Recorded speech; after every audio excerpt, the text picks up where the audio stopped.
বাংলাদেশের সামরিক খাত আধুনিকায়নের প্রক্রিয়ায় নতুন করে আলোচনায় এসেছে চীন পাকিস্তানের যৌথভাবে তৈরি JF-17 থান্ডার যুদ্ধবিমান।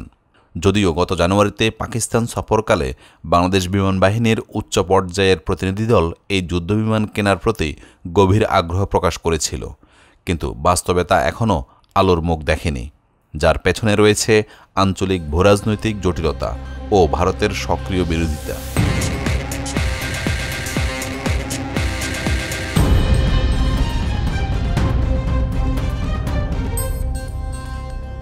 21শে জুলাই রাজধানীর উত্তরায় মাইলস্টোন স্কুল অ্যান্ড কলেজ এলাকায় বাংলাদেশ বিমান বাহিনীর একটি F-7 BGI যুদ্ধবিমান বিধ্বস্ত হয়ে অন্তত 27 জনের মৃত্যু ও শতাধিক আহত হওয়ার পর থেকে পুরনো চীনা যুদ্ধবিমান ব্যবহারের যৌক্তিকতা নিয়ে তীব্র বিতর্ক শুরু হয়েছে।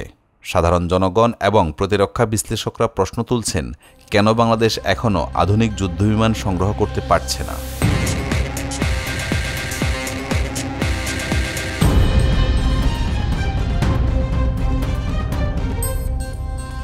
মূলত 2025 সালের জানুয়ারিতে বাংলাদেশের পাকিস্তান সফর শেষে ডিফেন্স সিকিউরিটি এশিয়ার একটি প্রতিবেদনে দাবি করা হয় বাংলাদেশ JF-7 থান্ডার ব্লক 3 সংস্করণ কিনতে চায়, আর বিমানটির এই সংস্করণে রয়েছে চীনের পঞ্চম প্রজন্মের J-20 মাইটি ড্রাগন যুদ্ধবিমানের প্রযুক্তি।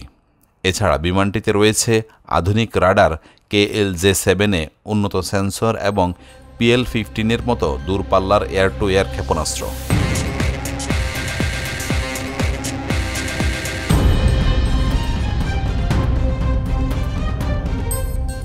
তবে বাংলাদেশের সম্ভাব্য এই চুক্তিকে শুধুমাত্র একটি প্রতিরক্ষা কেনাকাটা হিসেবে দেখছেন না ভারত। ভারতের প্রতিরক্ষা বিশ্লেষকদের মতে এটি দক্ষিণ এশিয়ার নিরাপত্তা কাঠামো পুনর্গঠনের ইঙ্গিত বহন করে, আর তারা আশঙ্কা করছে চীনের সাথে বাংলাদেশের সামরিক সম্পর্ক জোরদার হলে তা ভারতের প্রভাব বলয়ের বাইরে গিয়ে নতুন এক আঞ্চলিক নিরাপত্তা চ্যালেঞ্জ তৈরি করবে।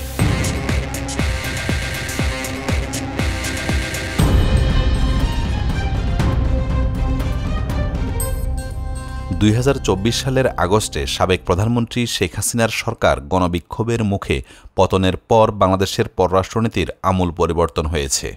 নতুন সরকার ড. মোহাম্মদ ইউনূসের নেতৃত্বে একটি স্বাধীন এবং বহুমাত্রিক কূটনীতির পথে হাঁটছে বাংলাদেশ। এছাড়া চীন ও পাকিস্তানের মতো শক্তির প্রতি আগ্রহ বেড়েছে বাংলাদেশের। এই অবস্থায় ক্ষমতাচ্যুত শেখ হাসিনাকে রাজনৈতিক আশ্রয় দেওয়া ভারত বাংলাদেশের বর্তমান সরকারের উপর আস্থাহীনতায় ভুগছে এবং এ ধরনের স্নায়ুযুদ্ধ পরিস্থিতির জন্ম দিয়েছে, যার ফলে ভারত নানা কৌশলে বাংলাদেশের নতুন যে কোনো চুক্তিতে বাধা দিতে সক্রিয় ভূমিকা রাখছে।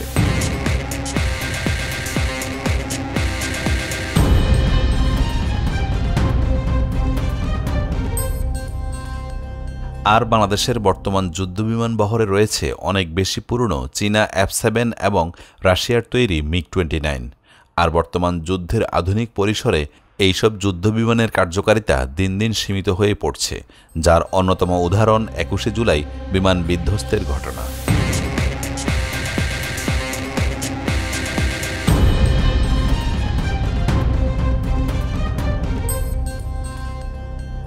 এমন পরিস্থিতিতে যে F-17 কেনা বাংলাদেশের জন্য একটি কৌশলগত চাহিদা হয়ে দাঁড়িয়েছে।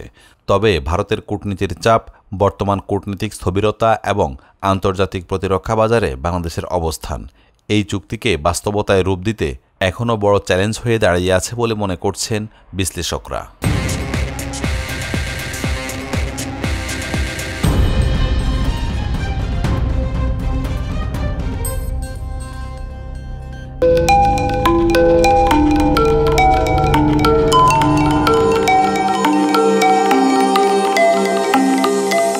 টেক টিভি, দেশ ও দশের কথা বলে।